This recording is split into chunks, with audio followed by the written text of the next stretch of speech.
అయితే మన పొంగులేటి శ్రీనివాసరెడ్డి సార్ అంటే తెలియని వాళ్ళు ఎవరు ఉంటారు ఈ తెలంగాణ రాష్ట్రంలో. ఎందుకంటే సార్ మస్తు ఇగో ఫేమస్, గట్లనే ముక్కుసుట్టి మనిషి కూడా. ఇగో బయస ప్రాంతంలో రాగానే మొట్టమొదటిసారిగా నారాయణరావు పటేల్ గారి ఫ్యాక్టరీకి వచ్చాడ సీఎంఆర్ఎఫ్ రిలీఫ్ చెక్లను అక్కడ అందించడం జరిగింది.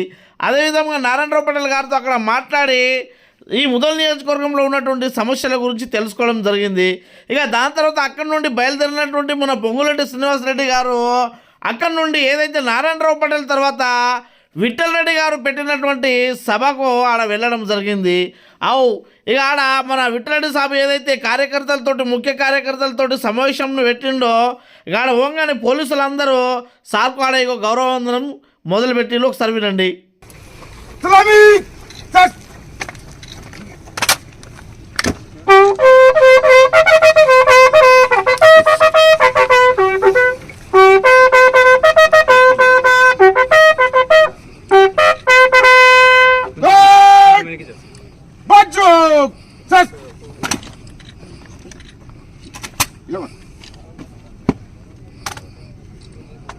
श्रीमान आपके लिए गार्ड हाजिर है.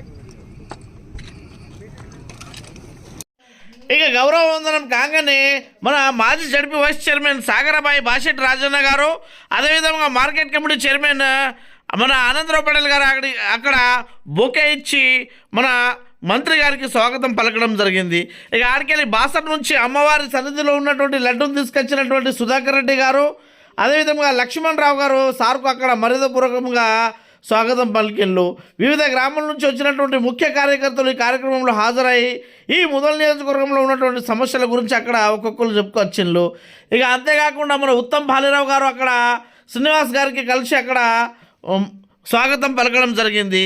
ఇక అంతేకాకుండా ఏదైతే పోలీసులు ఈ కార్యక్రమం అయిపోయిన తర్వాత గౌరవవందనం ఇస్తారో మళ్ళా ఇక ఈ కార్యక్రమంలో అట్లా పాల్గొనడం జరిగింది. ఒకసారి చూడండి.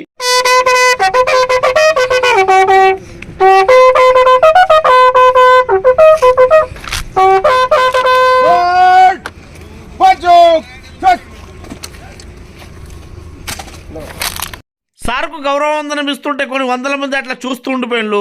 కుబీర్ మండలానికి చెందినటువంటి మన బాబు గారు, బంక బాబు గారు, సార్ ఇగో కాంగ్రెస్ పార్టీ సీనియర్ కార్యకర్తలకు కుదర చూడులే అని ఇట్లా అడుగుతున్నాడు.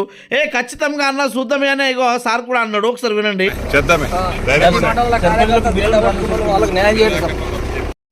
ఇక అక్కడి నుండి బయలుదేరినటువంటి మన మినిస్టర్ సార్ గారు ఐపీ గెస్ట్ హౌస్కి వచ్చి డబుల్ బెడ్రూమ్ల గురించి, అదేవిధంగా ఇక్కడ ముదల్ నియోజకవర్గంలో ఉన్నటువంటి సమస్యల గురించి రివ్యూను అక్కడ నిర్వహించడం జరిగింది కలెక్టర్ గారితో, అదేవిధంగా ముఖ్య ఆఫీసర్లతో. ఇక అక్కడికి వెళ్ళి డబుల్ బెడ్రూమ్లకు బయలుదేరినటువంటి కలెక్టర్ మేడం గారు, మినిస్టర్ గారు, ఆర్డీఓ గారు, ఎంఆర్ఓ గారు, అదేవిధంగా మాజీ మన ఎమ్మెల్యే విఠల్ రెడ్డి గారు, అదేవిధంగా మన వివిధ పార్టీ కార్యకర్తలు, ప్రజాప్రతినిధులు అందరూ ఇట్లా మినిస్టర్ సార్ తోటి డబుల్ బెడ్రూమ్కి పోయి వాడ ఈ డబుల్ బెడ్రూమ్ మొత్తం చెక్ చేసిందన్నమాట. ఎట్లా ఉన్నాయి, ఎట్లా ఉండొచ్చు, పబ్లిక్ పగడబందీగా కట్టిలా లేదా, మరి ఏమైనా ఊసిపోయినాయా, ఊడిపోయినాయా, అన్నీ అనుకూలంగా ఉన్నాయా లేవా అని ఇట్లా మన మినిస్టర్ సాబ్ మొత్తం తిరిగి ఇగో అలా చూసిందన్నమాట. ఇక అక్కడ చూసిన తర్వాత ఇవి అన్నీ ఓకే ఉన్నాయి, బరబ్బర్ ఉన్నాయి, ఖచ్చితంగా వెంబడే దీనికి సంబంధించినటువంటి ఇగో ఆర్డర్ కాపీ నేను ఇస్తా, వెంబడి అందరికీ పంచండి అని చెప్పడం జరిగింది. ఇక ఆడికెళ్ళి మన ఓంప్రకాష్ లడ్డా సార్ ఉన్నాడు కదా, ఆ ఓంప్రకాష్ లడ్డా సార్ గారి యొక్క ఫ్యాక్టరీకి అక్కడ వెళ్ళి ఏదైతే సీసీఐ ద్వారా అక్కడ పత్తిని కొనుగోలు చేస్తున్నారో ఆ పత్తిని ఈ విధంగా పరిశీలించాలన్నమాట మన పొంగులేటి శ్రీనివాస్ మినిస్టర్ గారు. ఇక అక్కడికి వెళ్ళి ఇగో ఈ ఆఫీసర్ కూడా మంచిగానే ఎంత తేమ ఉన్నది, ఎంత మంచిగా ఉన్నది పత్తి చూపిస్తున్నాడు. ఇక విఠల్ రెడ్డి సాబ్ కూడా మన మినిస్టర్ గారితో ఆడ ఉండి మొత్తం పరిశీలిస్తున్నాడు అన్నమాట. ఇక పత్తి చేతిలో పట్టుకొని మన మాజీ ఎమ్మెల్యే విఠల్ రెడ్డి సాబు, అయ్యా మరి తేమ తక్కువ ఉంటేమో కొంటున్నారు, ఎక్కువ ఉంటే మరి కొంటలేరు ఎందుకు అని అడిగిండు. సరే మరి తేమ తక్కువ ఉంటే ఏమన్నా రేట్ ఎక్కువ ఇస్తున్నారా అని కూడా అడిగిండన్నమాట. లేదు సార్ మీకు తెలియదు ఏమున్నది, ఎంత అయితే గవర్నమెంట్ లెక్క అవునో అంత ఇస్తున్నామని చెప్పడం జరిగింది.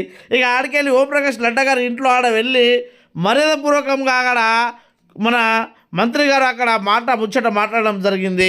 అంతేకాకుండా అక్కడ మన ఓంప్రకాష్ లడ్డా గారు వచ్చినటువంటి మినిస్టర్ గారికి మర్యాద పూర్వకంగా అక్కడ శాల్వాతో సన్మానం చేయడం జరిగిందన్నమాట. అదేవిధంగా కలెక్టర్ గారికి, ఏఎస్పీ గారికి అక్కడ సన్మానం చేయడం జరిగింది. ఇక అంతేకాకుండా ఈ కార్యక్రమంలో భాగంగా అక్కడ నుండి కార్యకర్తలకు కలిసి మన సార్ వెళ్ళిపోవడం జరిగింది.